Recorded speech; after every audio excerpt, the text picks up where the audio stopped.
I'm, hi. I just want to say hi. That's it. No, I really just want to say hi. I'm nervous. Okay, today I would like to talk about using crime scene search patterns for metal detecting. I am a retired police officer and I was an investigator for a part of that time. And on certain scenes, we would use, on crime scenes, we would use certain search patterns depending on the type of crime scene and what type of evidence we were trying to locate. And it was based on the size of the scene and what exactly, like the size of evidence we might be looking for, or just in general finding any types of evidence. So it kind of works in metal detecting the same way. Sometimes you have a big giant field you want to cover, but you want to make sure you cover it all, and you're able to come back on several occasions, so you have a lot of time to do it in.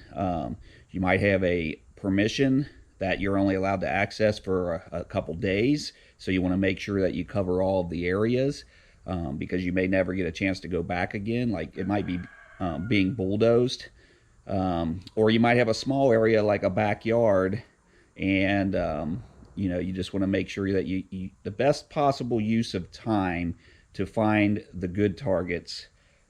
So these are some of the things we're going to talk about, and what I'm going to do is I'm going to show a demonstration of each, talk about it a little bit. We're going to talk about using lanes or lines, and with multiple detectorists. Like if you have a friend with you, we can use some of these methods with a friend to make sure we're definitely covering all the areas. So we'll talk about that. We're talking about grids and lines, or lanes. I talked about the spiral method before, but a little bit of an expansion of the spiral method. It can also be called the circle method, things like that. We have the pie and wheel or radius method of search, and then we have a grid method of search, and also we'll talk about zones. And some of them can be modified, like you can use a spiral pattern in a grid, or you can use lanes and make it into a grid pattern by going vertical and then horizontal on the ground. And I'm going to use some markers on the ground to kind of show you the idea. And a lot of it's based on the width of your swing, too. That's how long or wide your lanes will be. And so I'll show you a little bit more and explain it more in depth during this video. Okay, I've got my son here today, Julian. Hi. And we're going to show and demonstrate the column or lane method of the search pattern. So we're going to set up the camera and then we'll give a demonstration. Okay, the first, I've used orange electrical cord to kind of show the pattern on the ground. One of the first methods that we will talk about it's called a lane or line column search. And it's usually when you have more than one person with you, but you can also do it by yourself. If you have more than one person, you would line up shoulder to shoulder, leaving enough room to the side for your swings so you're not bumping your detectors, or hopefully not interfering with the frequencies either.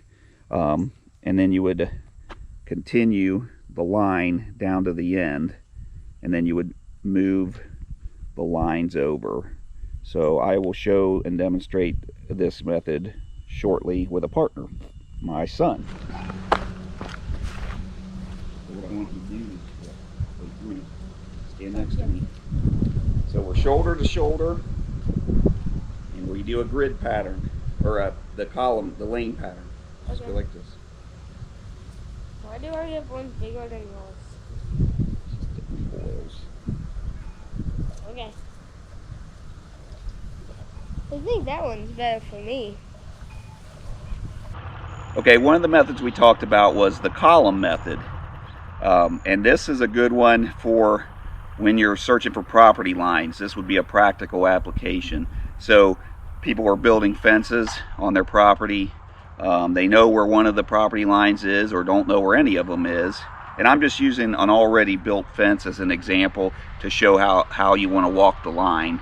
But if you don't have a fence there, like I said before, you can use some kite line to eyeball it, and you would stretch it out across that area.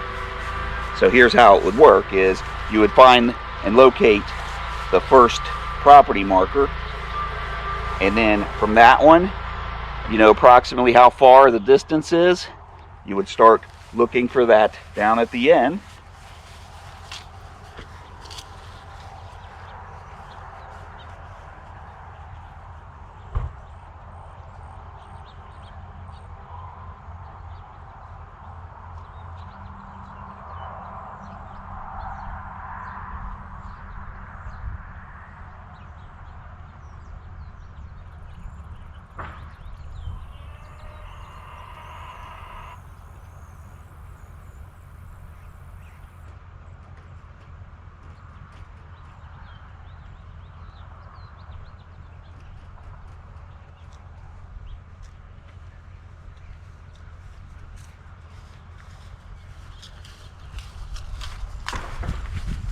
So that's one of the examples of when you would use the column method.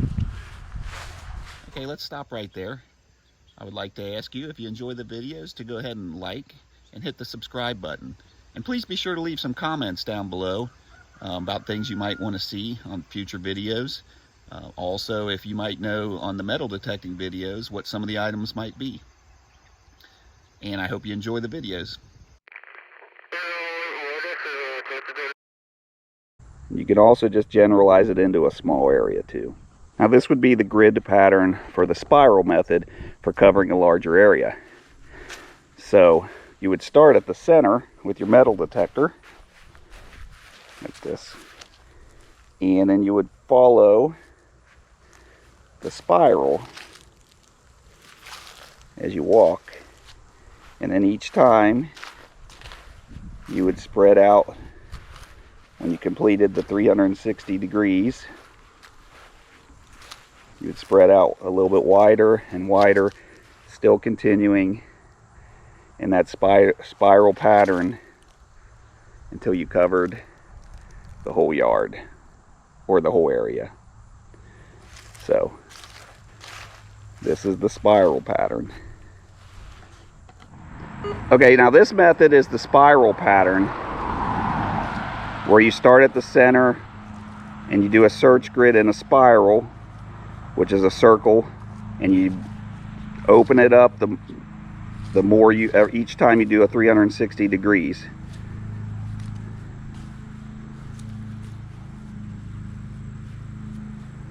All right. Okay, for this practical, let's say you're out or someone's out clearing a pile of brush, and they notice later in the day that they lost their wedding ring, and that may seem to cause problems in their relationship. So they call you and say, hey, get over my house, I lost my wedding ring. Which search pattern would you use? The best one, let's say there's 2 or 3 different piles, and we know each one where it was laying. So my suggestion is something like the spiral pattern from the center area of where it was lost, but then we're going to work out and then in away from it. So I'll show you that.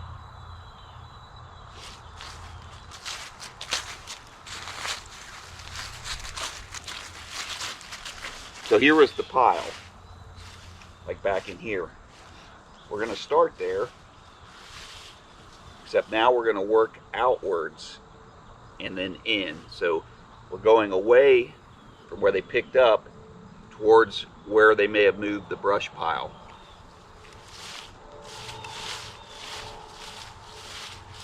So we're always going the length or the width of our swing in a wide circle, but this time we're going to work back in.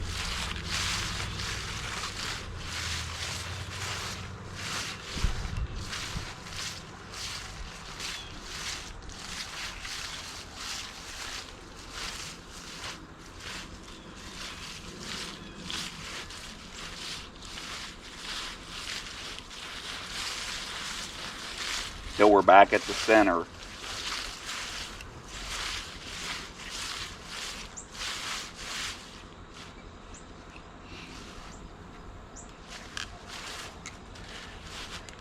So we could go from a large circle inward, or if we have the point of where the brush pile was exactly, we could work from that spot outward, wider and wider, covering that area, and then do that for each of the piles. And if you're lucky, you'll find the ring.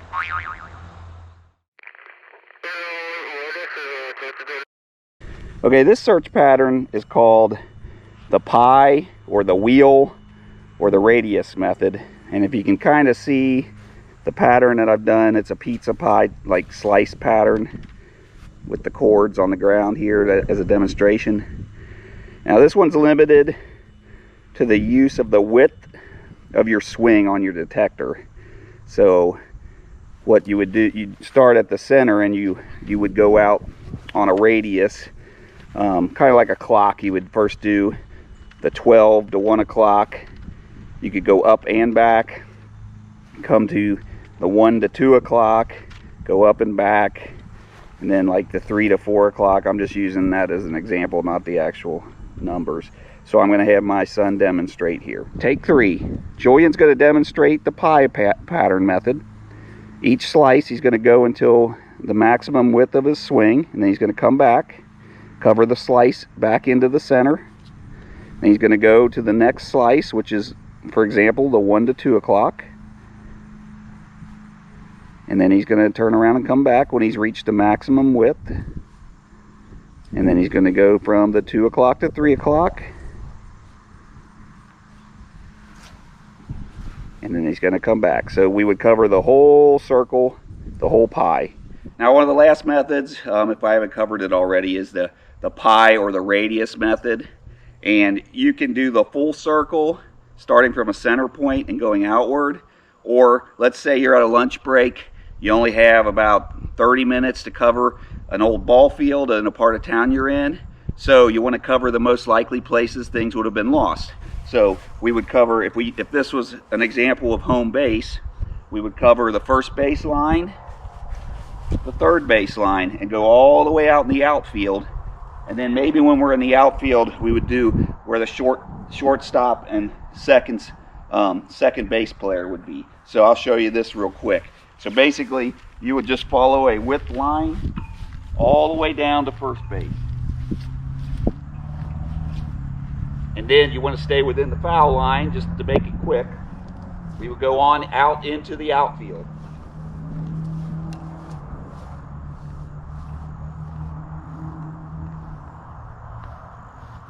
And we would do the same thing with the third base line.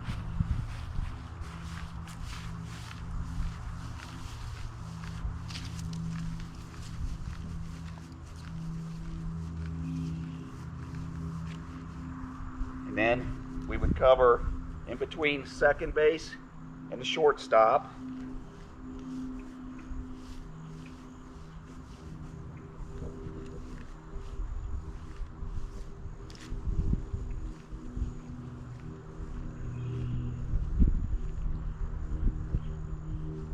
And then from second base on out, because all the outfielders have to throw to second base to make the play. So any rings, coins, anything like that will be hopefully in this general area from being thrown to second base.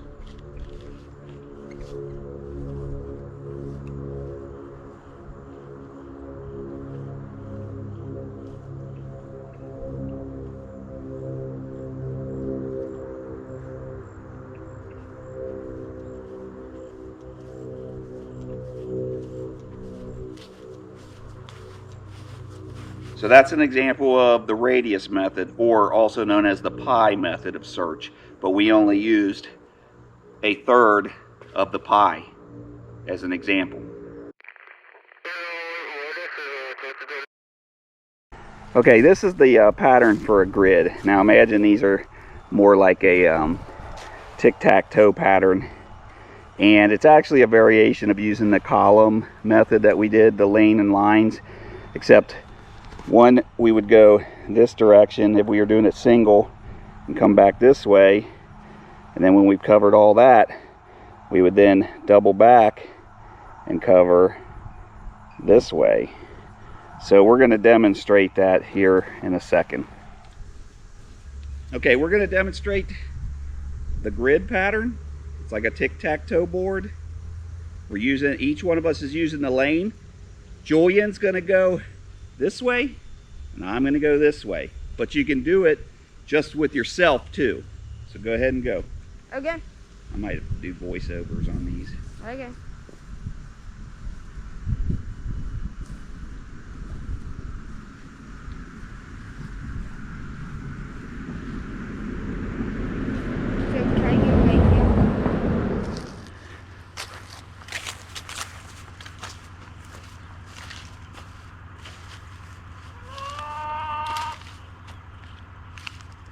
Okay, let's say we're at the backyard of an old farmhouse that you're allowed on the property for a short amount of time because it's going to be bulldozed, and then they're going to have to build a target in that area and put a big old parking lot over this.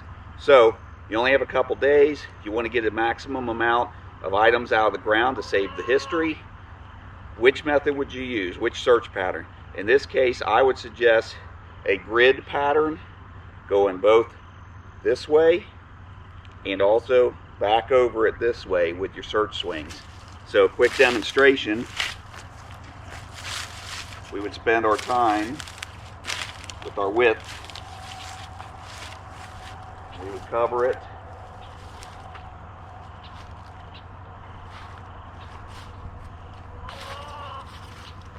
We would move over. Now you could mark this, you could bring some kite string, mark it on the ground, or just throw a hat down so that you know to walk on the side of it, and then move it when you get to the end again. I'm going to make a third pass, just as an example. And hopefully we're overlapping our coil area so that we get some double coverage.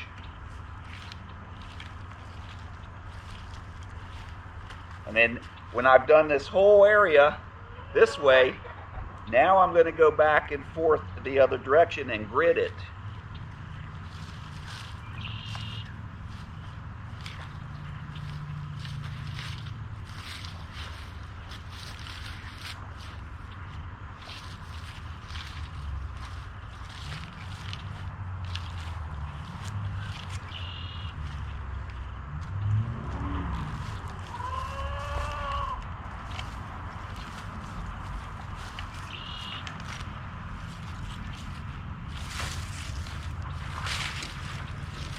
Just like that. That's the grid method.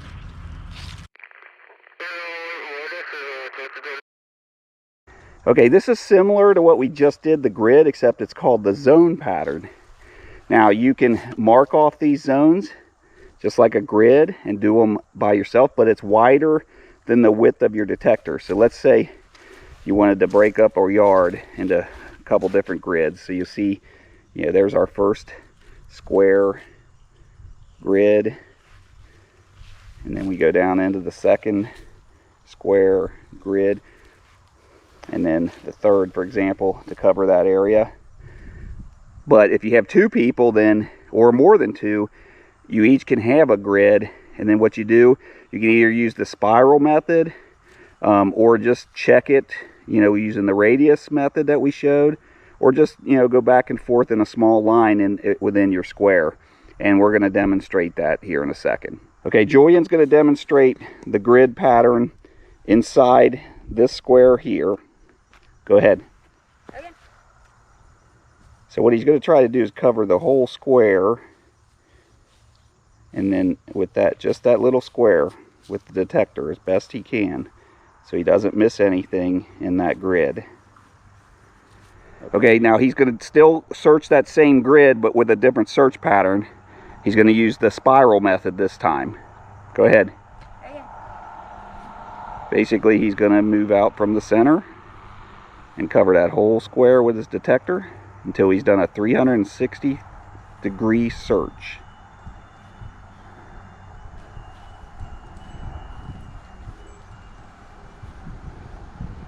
All right. Wait, I'm not done. There. Okay, one of the other methods that we showed is called the zone method.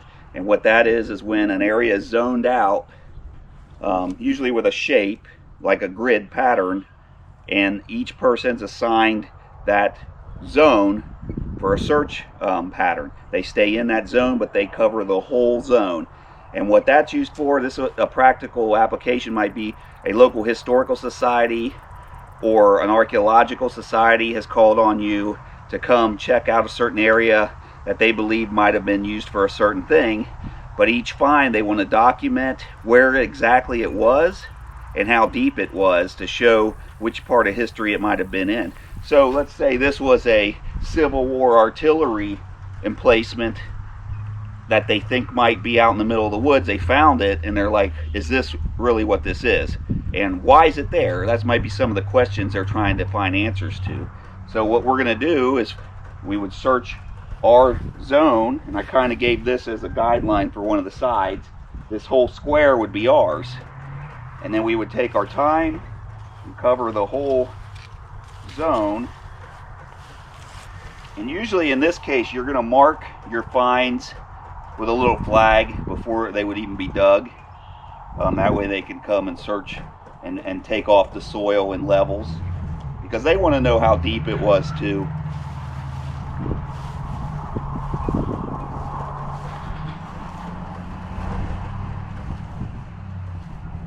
So I would get to the end of my square,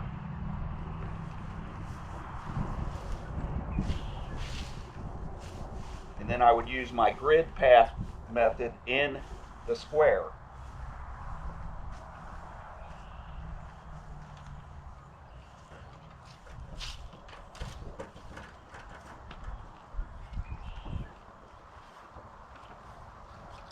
Until I covered every section of the square. So we could do this up and down like that, which we've already showed you within this zone.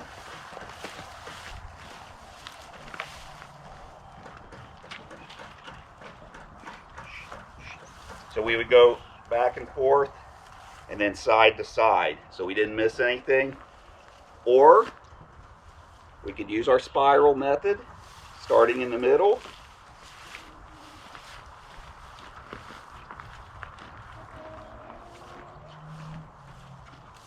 until we went all the way out and then covered all the corners of our zone. So that's the zone method. I'm hi. I just want to say hi. That's it. No, I really just want to say hi. I'm nervous.